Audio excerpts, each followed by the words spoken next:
Vamos fazer uma explicação breve em relação àquilo que está sendo disputado no Brasil no que vem, né?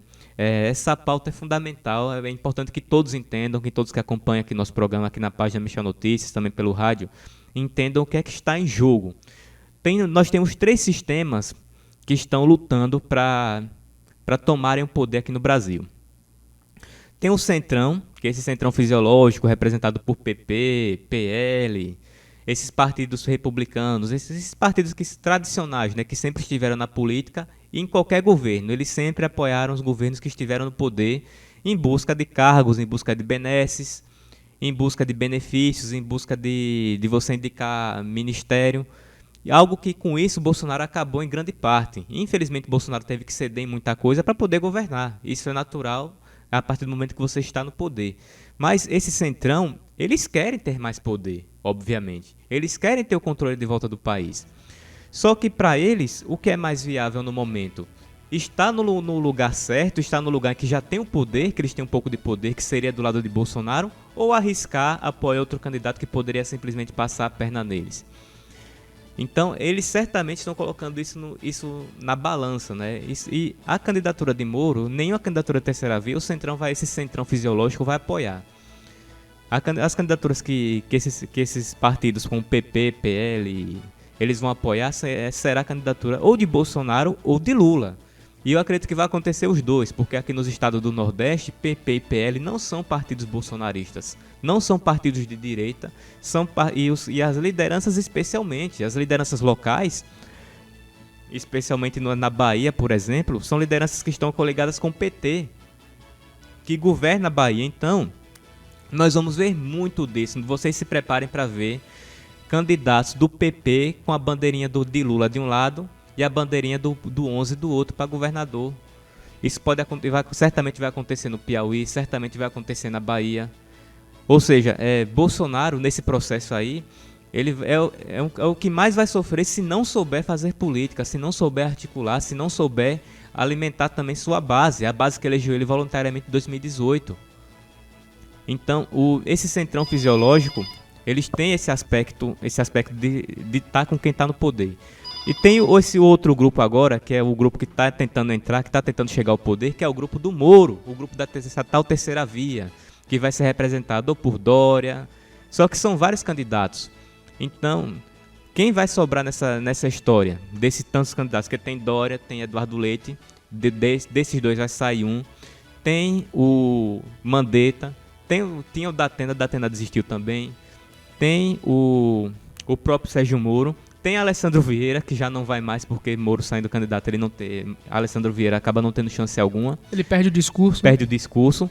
Então, desses aí vai sair um nome com mais potencial. E na minha visão, esse nome é o de Moro. Moro, ou qualquer dessas candidaturas que saia, que consiga... Tem o Pacheco também, né? Presidente do Senado, esqueci dele. Mas eu acho que ele, como você disse, ele quer ser o vice de Lula.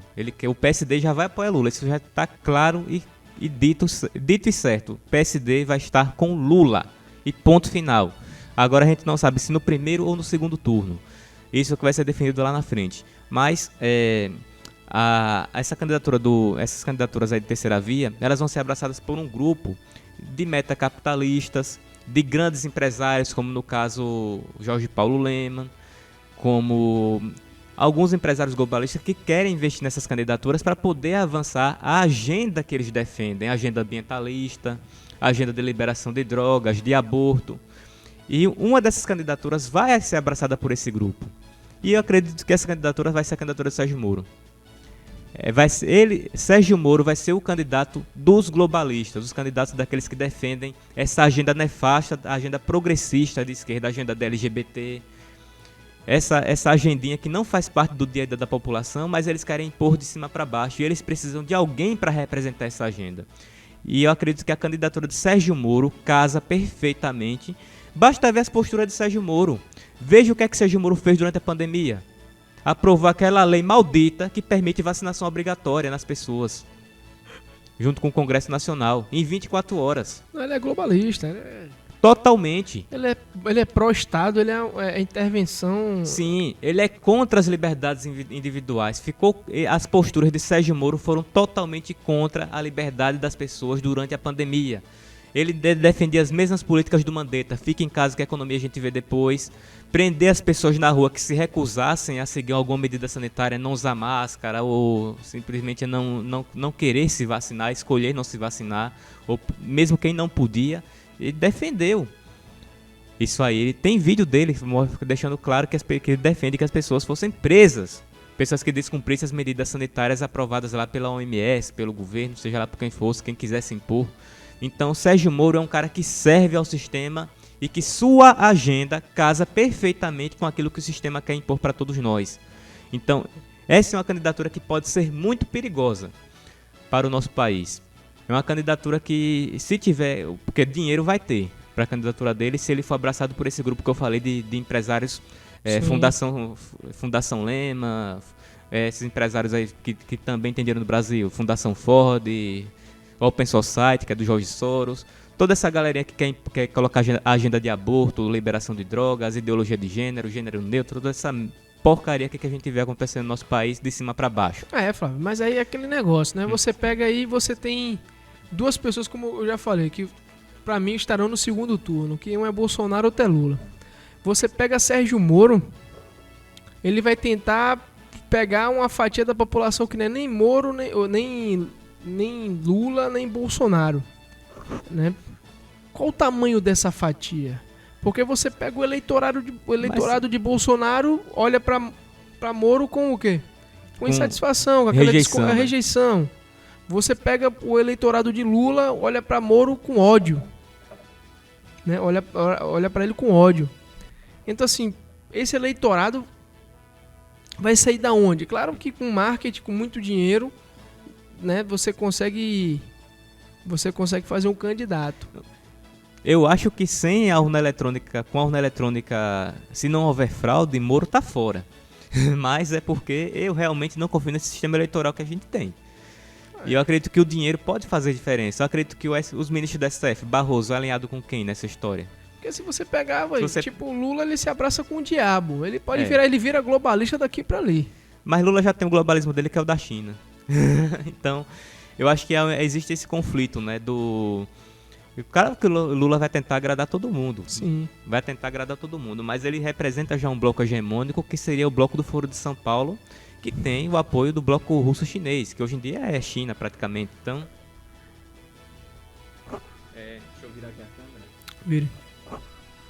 Tem esse outro ponto também. Eu acredito que Lula, ele já tem esse bloco hegemônico do lado dele, que é o bloco do Foro de São Paulo, o bloco que a China está tentando. Você vê que a China está investindo no Brasil, em terras, está comprando tudo, está tentando dominar parte do agronegócio brasileiro e também está investindo na questão de serviços.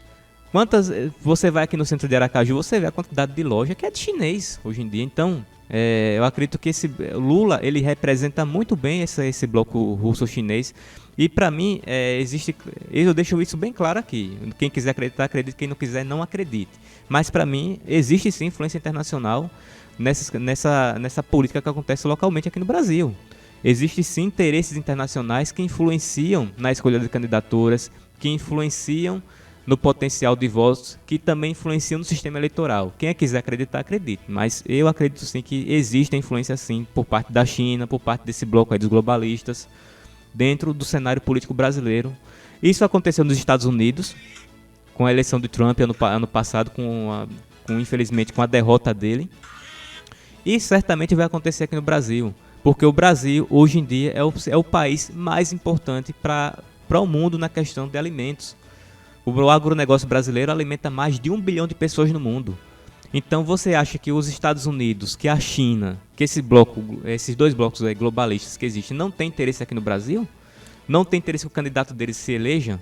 Então, eu acho que ano que vem vai ser uma disputa assim muito... eu acredito ainda, não havendo fraude, que vai ser Lula versus Bolsonaro, e eu acredito que Bolsonaro leva essa eleição, vai ser reeleito. Mas vamos levar em conta também essa questão da contagem pública de votos, do sistema eleitoral não auditável. Então, eu não sei de fato o que é que pode sair daí. Eu sei que Moro tem um potencial de votos de 15%. Eu acho que acredito porque 30 Bolsonaro, 30 Lula. E os outros 40%, 20% não vota. E aí Moro tem 15% e o resto tem os outros 5%. Eu acredito que o cenário desenhado seria esse.